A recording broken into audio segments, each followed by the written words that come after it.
Hey Technostuds, there's a few more management aspects that we need to cover with our wireless LAN controller. Let's take a look at the last few things that we need to cover when it comes to wireless LAN controllers.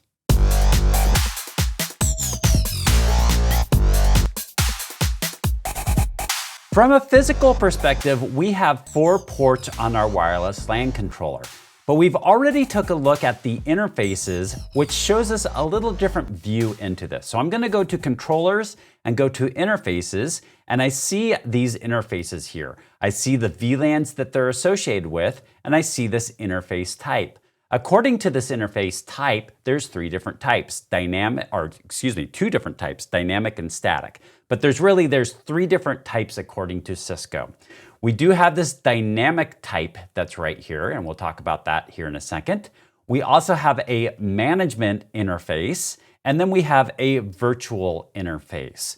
So first of all, let's talk about dynamic. Dynamic is one that we can associate with a VLAN. These are our VLAN interfaces. They call them dynamic interfaces on the wireless LAN controller. So the dynamic interfaces that we have here are the exec, ops, and sales. Those are our user networks.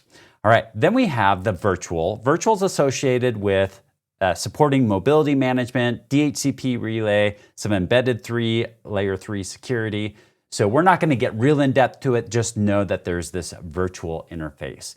And then we have the management interface. The management interface is the first interface that we set up as we went through the setup of this device. It does quite a few different things. That's the main interface that we're interacting with right now. In fact, you can see the address of it is 10.1.10.5.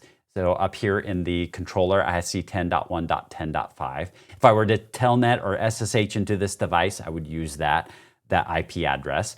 When we set up the wireless access points to connect into this device, we use the IP address of 10.1.10.5. It's management interface.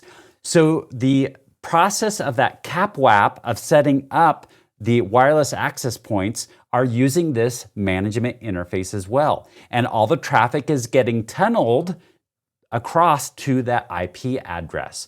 And if this wireless LAN controller is using like a AAA server, like a Radius server, or some other authentication server, or other services out there, they use this 10.1.10.5. So this management interface is really key to a lot of the interaction that happens between this wireless LAN controller and other devices. So just be aware of that, and there are 3 different types, once again, dynamic, management, and virtual. I do mention telnet and SSH. What I can do is I can go under this management tab, and I can see that there's some settings under here. So one of them is this web interface. If I want to control, maybe I want to disable the HTTP access to this and only allow HTTPS, then I could come in here and disable this to only allow HTTP access. I'm not going to commit this change though, not at least at this point in time. Under telnet and SSH, I could go under here, and in here I have some settings as well where I can disable or enable to allow telnet. I do notice that the session timeout for telnet and SSH is 5 minutes. So after 5 minutes, if I'm SSH'd into this, it should time out. So there is some different interfaces. I've also got the serial port if I want to change the serial port connection on this device. And then I also have local management users. And this right here shows the WLC admin account right here. So I'm able to add a new user to this to allow others to manage this device as well. Now, let's say I create a user named Andrew on here, but it's also connecting through Radius. It can actually use both Radius for me to manage this device, and it also could use this local management user. So I could use either one. So then that raises an interesting question. Well, if I have an Andrew on my Radius server and an Andrew on the local server, which one will it use?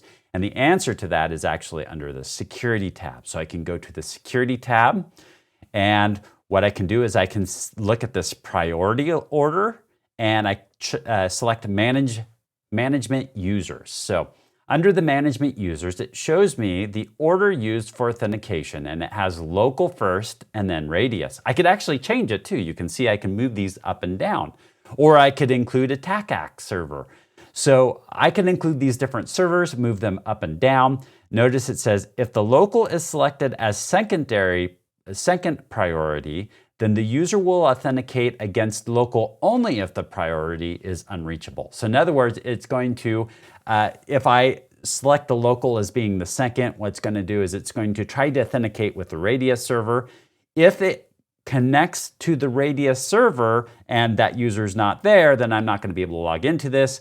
But if that radius server is down, then it will go to the local and authenticate and prioritize or authenticate with the local server.